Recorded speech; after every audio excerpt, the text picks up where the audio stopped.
Hi everyone, and welcome. I think we're starting now. Feel free to continue eating though. Slightly jealous of your lunch. So I'm Grace Jansen, and I work at IBM in Hursley. It's about an hour and a half on the train away from London, and it's our main headquarters in the UK. And I'm here to talk to you guys today about diversity. So welcome to my talk, Thinking Big, Thinking Diverse, Thinking Forward. So I joined IBM about a year and a half ago as the only female graduate. Out of about 36 new intakes. I arrived in the room, was pretty shocked at the ratio and the fact that I was the only girl. It's been a common theme. I did an internship at IBM and was the only girl on my team. There was only about 2 girls in the total of about 16 internships. And kind of from those experiences, I decided, right, what can I do? I've kind of had this drive to try and change that and impact the diversity in this industry. So what's the problem we face? Well, it's not just, the problem starts far before work. The problem starts at school. So at GCSE level, when kids in the UK are about 15, 16 years old, there's roughly a 50-50 split in terms of who does what and what they're interested in. That decreases by half at A level, so it goes down to 24%, and that decreases even further at higher education, where only 7% of females take a STEM subject for university degree. On top of that, a further 3%, so we're going down to an even smaller fraction of females say that a career in technology is their first choice. So that was done by a PwC study. The same PwC study back in 2017 said that 50% of the females that they studied, that they surveyed, which were A-level and university students, found that if their job had an impact on the wider world and was trying to make the world a better place, it was a more appealing job. Which is essentially every tech job. In any way, every tech industry is trying to make the world a better place. So why don't we have more females in tech? But why do we even care about this problem? Why is it that we want more females in the technology industry? Well, we've got, in the future, it's been predicted that by the European Commission, that by 2020, which is only about, it's not very far away, we're going to have a shortage of 500,000 jobs in the technology industry. So we are short on skills, and we haven't tapped into this huge market that we have available. Closing that gender gap means that not only will we have a more diverse workforce, which will lead to better product design, but the European Commission reckons that that will add an extra 820 billion euros into the European economy by 2050. That's about, in British pounds, that's about 700 billion pounds, which is huge. So trying to bridge that gender gap doesn't just make sense in terms of having a diverse workforce. It makes sense. It makes business sense. It leads to money, and it leads to increased GDP. Better product design is a huge factor here. So did anyone ever use the Fitbit app? Who's got the Fitbit app? Yeah, quite a few people. I don't know if you've ever looked at it. Maybe not if you're a girl. If you're not a girl, sorry. But the menstruation cycle on there, Fitbit actually limited it to 10 days. Now, if they actually went out and surveyed women, that's not always the case. Yeah, roughly it's about a week long, and that's what scientists tell you, but that's not the case for all women. So why was it limited to 10 days in the Fitbit app? Well, there were no women involved in the design of that process. The same can be said for seatbelts. Seatbelts used to only be tested on male dummies. The female anatomy is completely different. What happens when you're pregnant? What happens when you're slightly smaller and your seat adjustment's different? None of that was tested and led to greater fatalities in car crashes. That's now changing, but it's changing slowly, and there's still products out there. So, for example, the Apple Health was a similar thing. When Apple Health was first released, they claimed to have everything you could possibly need to monitor your health, and yet there was nothing in there for women with their menstruation cycles, which is a massive factor as a symptom in a lot of diseases and conditions. So better product design would come from a more diverse workforce, and that's not just females, that's overall, but kind of focusing on the female aspect here. So yeah, better product design, greater innovation, because we'd be able to tackle those issues, and an increase in annual GDP. So we should be caring about this. But how do we, as developers, make a difference? So we ran something called Think IT. So Think IT is, it's been running for 8 years now, started in 2011, and it's essentially a 2-day workshop. We run it twice, so it ends up being 4 days for us, but 2 days for the girls. And we invite lots of secondary school girls, and we get the schools to pick who they want to come. And they come to do they learn about technology and get some coding experience. So this is just a small event that I'm going to kind of take you through and what impact we were able to have with just something small like this. So what is Think IT? So it's a 2-day event, like I said, run twice, and it's for Year 8 girls. So in the UK, that's students aged between 12 and 13. So we had around 90 students from 11 schools participate last year in 2018, and we basically take them through loads of different activities. So why run an event like Think IT? Well, to inspire girls from an early age. So like I pointed out in my earlier facts, we start losing girls' interest in science between the ages of about 11 and 16. So we really need to be capturing that passion within that time frame. So we were aiming for the lower end of that spectrum. We wanted to help them develop their coding skills.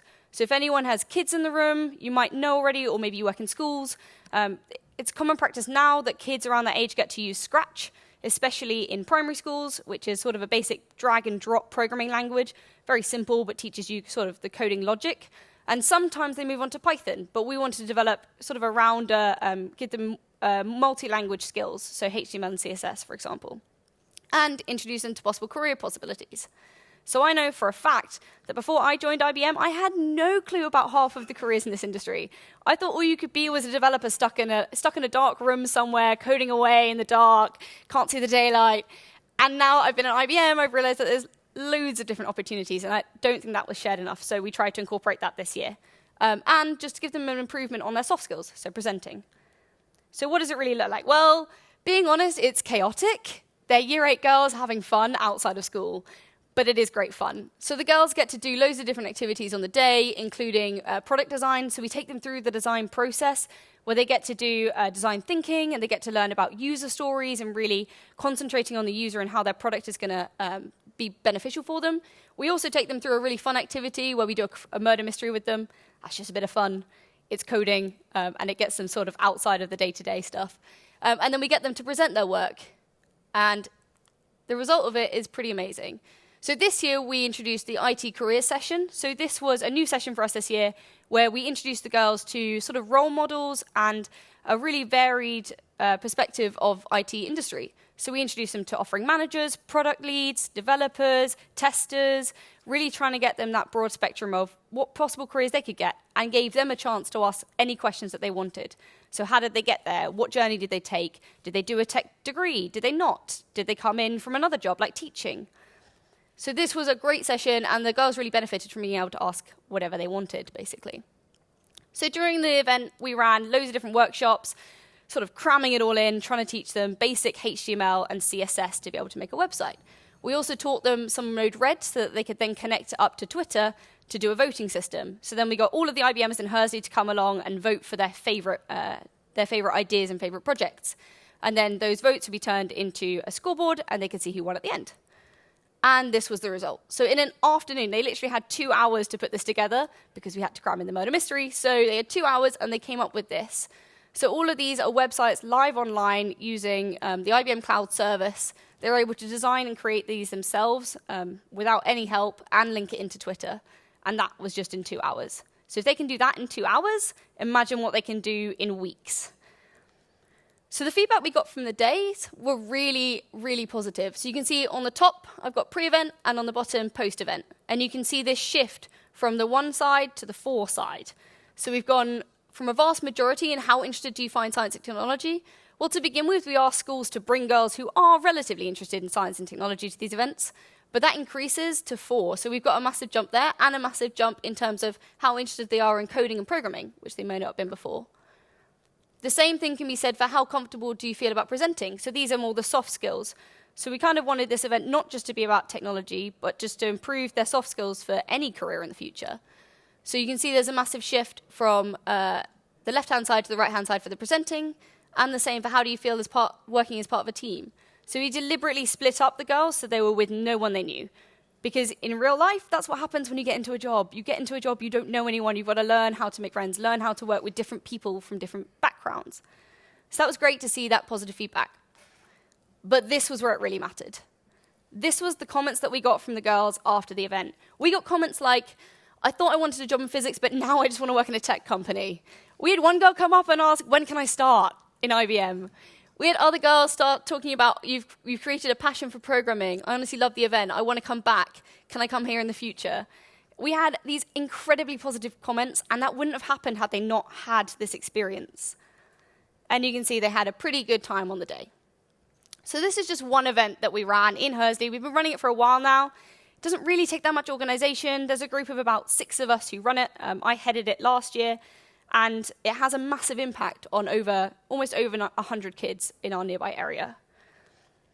Another event that we often run is Machine Learning for Kids. So this was created by another IBMer who works in Hursley, and this is around teaching kids specifically about AI and getting them to code their own AI. So often it's coding a chatbot. I think one student coded their own Harry Potter sorting hat, which was pretty cool. But they use Scratch, which is the common language that they all use in primary school. So it's a relatively easy drag and drop. And they're able to teach, they use Watson services, and they teach their own Watson to basically recognize different factors. So it might be, can you recognize a picture of a cup compared to a car?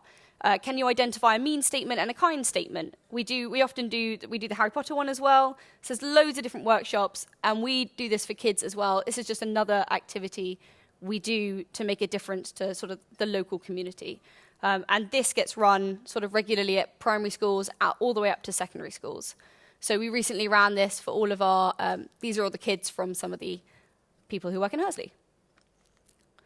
But what if you don't want to run an event? What if you just want to volunteer? I get not everyone has the time to set aside and dedicate to run an event for this many children. But volunteering your time is still as valuable. So all of these organizations run events specifically targeted at getting more females into the tech industry. In fact, there's a bite-sized talk tomorrow, if you guys are around, by someone from Code First Girls talking exactly about this. So if you are interested, check out her talk. It's at the same time tomorrow. It should be on the schedule. You should find it. But yeah, all of these are specifically aimed at getting girls in tech. And so if you do want to volunteer, we obviously run events in IBM, but these are just some other non-profit organizations that also run them. But what if you do want to run an event? Well, like I've mentioned, there's already a bunch of workshops out there. So we use something called the People Like Me quiz as part of our activity, which is this quiz that basically the kids answer loads of questions about what they like and don't like, and it sort of sorts them into a category of, oh, well, maybe you should consider this as a technology career. So that's a great, and that's a free resource you can get from the WISE campaign. We've got the Machine Learning for Kids workshops that I talked about. So that's now, I believe, in over 20 different languages. So if you do it to any schools outside of the UK, we should have that covered. If not, please volunteer to translate. That would be helpful. But yeah, they're all online at machinelearningforkids.com. We've got Tri-Science sessions. So we often run Tri-Science, which is like workshops aimed at increasing their awareness of STEM activities. So I recently ran one at a primary school where we were doing things like bungee Barbie, like throwing Barbies downstairs to test the elasticity of different elastic bands, and the kids love it. And they get so enthused about it, and it's so much better than just a boring lesson in the classroom. You've also got things like I mentioned, Code First Girls and the STEM ambassadors and the Girls Who Code and Girls in Tech. They all run events. And Cyber First GCHQ, so for anyone who does know girls in sort of the 11 to 14 age category, GCHQ are running the Cyber First sort of program where they run summer events and they give bursaries out for university students. And there's a bunch of great resources on their website as well, all for free, all around getting girls into cybersecurity, which is obviously a really important area. But if you did want to run an event like the one we've run, you can see the difference it made. You can see the impact we had on the girls in our local area. Feel free to get in contact with me. I can send you all of our resources. It's all open. Feel free to use it. Feel free to copy it. That's fine. I just want the difference to be made. So yeah, feel free to get in contact with me. But thank you for listening. I think I've got like 2 minutes. Yeah? Does anyone have questions? Silence. I answered everything. Excellent. Well, if you do have questions, I'll be on the IBM booth pretty much for the whole day today and tomorrow. I do have another talk, though, so if I'm not there, I might be at that. Sorry. But yeah, come find me if you do. Thanks.